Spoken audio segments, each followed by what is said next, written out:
What's up guys, it's Norzza here, and in today's video I'm going to go through my main add-ons that I use for Wildstar.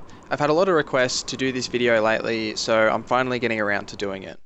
Here is a quick in-combat screenshot with all of my add-ons that I use during combat. And that's it. Thanks for watching guys. No, not really. I'll go through each one individually and break it down for you. Before I do, I'll explain what I was trying to achieve.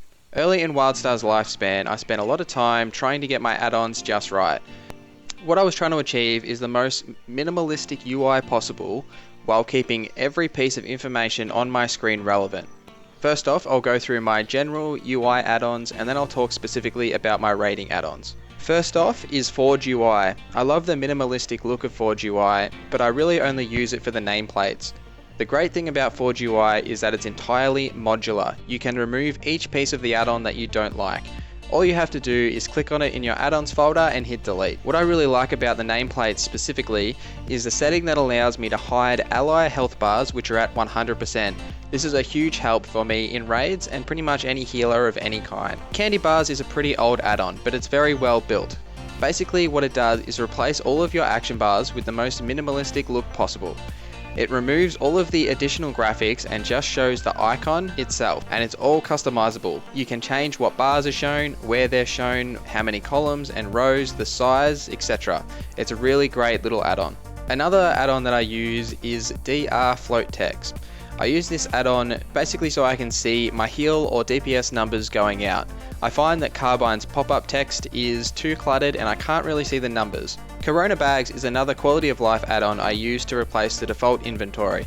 KuronaBags allows you to create custom bags and hide gear and specific items in them like I do with my DPS set. It also suits the minimalistic look that I'm trying to achieve. KuronaFrames is another one of Korona's fantastic creations. This one replaces your unit frames, and it's incredibly customizable, from the colors to the shapes of the frames. There's also a sprint and a roll bar and pretty much everything you could want in a frames add-on. I use this in conjunction with buff filter to remove all of the unnecessary buffs from my UI, like the guild buffs, two-step verification, and all those little ones. Seeing as how I don't like the default UI, but I like to know how much gold I have, how many people are online, all that sort of stuff, this is where Nexus Panel 2.0 comes in handy. It literally displays everything I want to know in a perfect row that I can move anywhere on my screen. I hide mine down the very bottom and it fits nicely next to the Forge UI button. And now I'm going to talk specifically about my raiding add-on. These will also come in handy for just general questing and dungeons, but I specifically have them for raids. Interruptor is basically a must-have in raids for many guilds. Interruptor gives you a nice bar wherever you like that shows clearly when and if your target is casting something that can be interrupted and how much interrupt armor the cast has. Another major add-on is Raid Core. This add-on is great for raids. It's basically Wildstar's deadly boss mods. I use this to track various timers in raids so that I can make clear calls to my guildmates and so I have a general idea of what's going on around me. I also use two different meter tracking add-ons.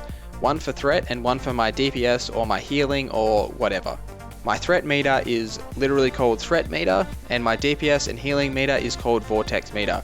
I like to keep them tucked up in the corner so that they don't take away any of my attention unless I desperately need them. The last add-on that I use specifically for raids is Vince Raid Frames. This add-on suits the minimalistic look that I like with my UI. The great thing about this add-on is you can create custom groups which are reflected across all people in your party that use Vince Raid Frames. We use this add-on a lot in Datascape and it's very useful. There you have it. If you're unsure how to install an add-on for Wildstar, there are plenty of guides out there that explain how to do it, but I would definitely recommend downloading the Curse client as it does all the heavy lifting for you. You basically just have to click the install button. And until next time guys, please leave a like or a comment below if you enjoyed this video and found it informative. Follow me on Twitter, the link is in the description. Subscribe if you haven't already. Thank you for watching and I will see you in the next video.